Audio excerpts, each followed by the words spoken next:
छत्तीसगढ़ राज्य के 80,000 शिक्षकों के सेवा सुरक्षा को लेकर किसी भी प्रकार की पहल नहीं किया जा रहा है, जबकि हम देख पा रहे हैं कि मध्य प्रदेश, उत्तर प्रदेश, राजस्थान, तमिलनाडु, यहाँ की राज्य सरकारें वहाँ के शिक्षकों के सेवा सुरक्षा को लेकर कुछ न कुछ कदम उठा। छत्तीसगढ़ के जो है सहायक शिक्षकों का हौसला जो है वो दिन ब दिन टूटते जा रहे हैं। टूटते इसलिए जा रहे हैं क्योंकि सालों से बच्चों को पढ़ा रहे शिक्षक अब अपने हक की लड़ाई के लिए सड़क पर उतर चुके। सर, ऐसा है कि 25 साल की सेवा, 30 साल की सेवा, इसके बाद एक महज प्रमाण पत्र के कारण उनकी सेवा समाप्ति करना ये अन्यायपूर्ण है और इस अन्याय को हमारा संगठन किसी भी हालत में सहने वाला नहीं है।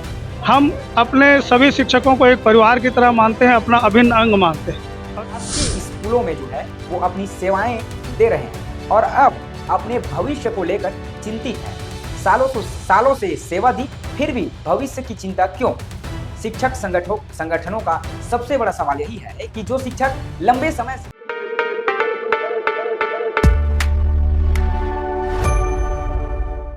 नमस्कार, जय जोहार, जय छत्तीसगढ़ में अभिषेक वर्मा, आप देख रहे हैं गुरुजी टीवी। अभी छत्तीसगढ़ के जो है सहायक शिक्षकों का हौसला जो है वो दिन ब दिन टूटते जा रहा है। टूटते इसलिए जा रहे हैं क्योंकि सालों से बच्चों को पढ़ा रहे शिक्षक अब अपने हक की लड़ाई के लिए सड़क पर उतर चुके हैं। बेमेतरा में इसका दर्द जो है, शिक्षकों का दर्द जो है वो छलक रहा है। जिन शिक्षकों ने वर्षों तक स्कूलों में बच्चों का भविष्य संवारने का काम किया, आज वही शिक्षक अपनी सेवा सुरक्षा, पदोन्नति और सम्मान के लिए संघर्ष करने को मजबूर हो गए हैं। लंबे समय से लंबित मांगों को लेकर जो है सोमवार को शिक्षकों ने आज शिक्षकों के संयुक्त मोर्चा ने बेमेतरा जिला अधिकारी कार्यालय का घेराव किया और शासन प्रशासन के नाम जो है वो उन लोग ज्ञापन सौंपे हैं।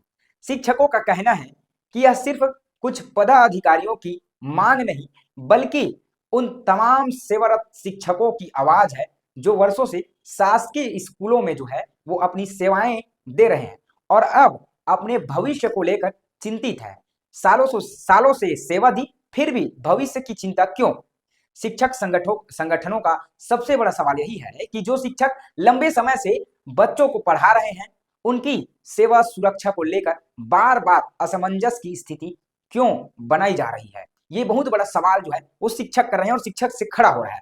सेवारत शिक्षकों की सेवा सुरक्षा सुनिश्चित करने के लिए संगठनों ने हर साल कम से कम 2 बार विशेष टेट आयोजित करने की मांग की है, ताकि पात्रता से जुड़ी प्रक्रिया में शिक्षकों को पर्याप्त अवसर मिल सके। 2011 से पहले नियुक्त शिक्षकों को टेट से राहत की मांग शिक्षकों ने आरटीई लागू होने से पहले यानी 2011 से पूर्व भर्ती नियमों के तहत नियुक्त शिक्षकों को टीईटी मतलब टेट की अनिवार्यता से पूर्णतः मुक्त करने की जो है वो मांग कर रहे हैं। शिक्षकों का तर्क है कि जिन्होंने वर्षों पहले निर्धारित भर्ती प्रक्रिया के तहत नियुक्त होकर लगातार अपनी सेवाएं दी है, उनके अनुभव और सेवा को भी ध्यान में रखा जाना चाहिए। पदोन्नति को लेकर भी नाराजगी है। नाराजगी इसलिए है क्योंकि शिक्षकों ने वरिष्ठता के आधार पर पदोन्नति देने और टेट उत्तीर्ण करने के लिए 1 सितंबर 2028 तक पर्याप्त समय देने की मांग की है। शिक्षक संगठनों ने मार्च 2026 में पदोन्नति सूची जारी होने के बाद 11 अगस्त 2026 के आदेश में काउंसलिंग के लिए अचानक टेट की जानकारी मांगे जाने पर भी सवाल उठाया है। संगठनों ने इस व्यवस्था को संशोधित करने की मांग की है। शिक्षक पढ़ाएगा या हर समय अपनी भविष्य की चिंता करेगा? शिक्षक संगठनों का कहना है कि शिक्षकों का मुख्य काम बच्चों को बेहतर शिक्षा देना है, लेकिन जब सेवा सुरक्षा, पदोन्नति और वेतन जैसे मुद्दे लंबे समय तक लंबित रहते हैं तो इसका असर शिक्षकों के मनोबल पर भी पड़ता है। शिक्षकों ने कहा कि वे सरकार से कोई अनुचित मांग नहीं कर रहे हैं, बल्कि वे वर्षों की सेवा के बाद अपने अधिकार और सम्मान की मांग कर रहे हैं। स्थानीय समस्याओं पर भी जो है वो शिक्षकों का दर्द छलका है। सत्र 2025-26 के पात्र शिक्षकों को अब तक मुख्यमंत्री शिक्षक अलंकरण पुरस्कार नहीं मिलने का मुद्दा भी उठाया गया है। वही बालवाड़ी केंद्र के लंबित मानदेय को तत्काल जारी करने की भी मांग उन लोगों ने रखी है और मांग की है। इसके अलावा विभागीय सूचनाओं समय पर शिक्षकों तक पहुंचाने के लिए सूचना तंत्र को भी जो है दुरुस्त करने की मांग भी की है। शिक्षकों का मांग यदि पूरा नहीं हुआ तो शिक्षक संगठनों ने चेतावनी दी है कि यदि उनकी जायज मांग पर जल्द सकारात्मक निर्णय नहीं लिया गया तो शिक्षक संवर्ग आगे की रणनीति बनाने के लिए मजबूर हो जाएगा। शिक्षकों की आवाज साफ है, हमने वर्षों तक बच्चों का भविष्य बनाया है, अब सरकार हमारे भविष्य की भी चिंता करे। बेमेतरा में हुआ यह प्रदर्शन सिर्फ एक ज्ञापन या घेराव नहीं है, बल्कि लंबे समय से सेवा दे रहे शिक्षकों के उस दर्द की आवाज है जो अब शासन तक पहुंचाने की कोशिश की गई है। अब नजर इस बात पर है कि सरकार और शिक्षा विभाग इन मांगों पर कितनी गंभीरता से जो है वो निर्णय लेते हैं, और देखेंगे कि निर्णय के बाद क्या जो है निकलकर सामने आता है। क्या शिक्षकों को राहत देने वाला निर्णय सामने आएगा, या जो शिक्षक का दर्द छलक रहा है वो दर्द और बढ़ जाएगा। आगे आप वीडियो के माध्यम से देखेंगे। शिक्षक संगठन वहां डीओ ऑफिस आज पहुंचे हुए थे, क्या कुछ सरकार से मांग किए हैं, क्या कुछ बताए हैं, क्या कुछ उन लोगों का दर्द है, वो दर्द को उन लोग बयां किए हैं। मेरा नाम कौशल अवस्थी है, मैं कार्यकारी प्रदेश अध्यक्ष सहायक शिक्षक समग्र शिक्षक फेडरेशन। आंदोलन करने की नौबत क्यों मांग पड़ी? सर ऐसा है कि 25 साल की सेवा, 30 साल की सेवा, इसके बाद एक महज प्रमाण पत्र के कारण उनकी सेवा समाप्ति करना ये अन्यायपूर्ण है, और इस अन्याय को हमारा संगठन किसी भी हालत में सहने वाला नहीं है। हम अपने सभी शिक्षकों को एक परिवार की तरह मानते हैं, अपना अभिन्न अंग मानते हैं, और किसी भी शिक्षक का हित होगा तो उसके विरुद्ध हमारा संगठन आवाज़ उठाएगा। और उसी के लिए जैसे हमारे बेमेतरा में मार्च में पदोन्नति हुआ है, उसकी काउंसलिंग उसी समय हो जानी थी, लेकिन काउंसलिंग किसी कारणवश नहीं हुई है, जो कि प्रशासन की गलती है, और उसमें अभी टेट मांगा जा रहा है जो कि गलत है। इसलिए हम बेमेतरा से इस आंदोलन का शुरुआत कर रहे हैं, और इस आंदोलन को यहाँ से हम प्रांत की ओर ले जाएंगे। आगे क्या है? आगे हमारी रणनीति है कि आज अगर यहाँ के जो आंदोलन है इसके पश्चात 22 को पुनः ब्लॉक में और 29 को जिला में है।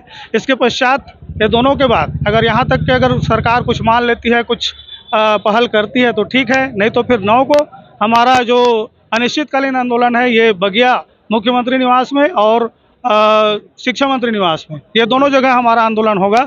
वहाँ पे हम इस प्रकार कार्य करेंगे कि आखिरी तक, जब तक के हमारा मांग पूरा नहीं हो जाता, हम वहाँ से हटेंगे नहीं। हम अपने प्रत्येक शिक्षक की सेवा सुरक्षा चाहते हैं। उन्होंने हमारे बच्चे जिनको हम पढ़ाए हैं आज कलेक्टर हैं, कमिश्नर हैं, बड़े बड़े पदों में हैं, और हमको योग्यता पूछा जा रहा है, हमको अयोग्य घोषित किया जा रहा है। ये कहाँ का रूल है, कहाँ का नियम है, ये समझ में नहीं आता है। क्या करना चाहेंगे? सबसे पहले हम यहाँ पे सभी शिक्षक जुटे हुए हैं शासन से अपनी मांग रख के अन्वय विनय निवेदन करने के लिए। यदि इसके बावजूद चरणबद्ध तौर पे हम अपनी मांग रखेंगे और नहीं होगा तो अनिश्चित तारीख हड़ताल पे जाने का हम सबका योजना बन चुकी है।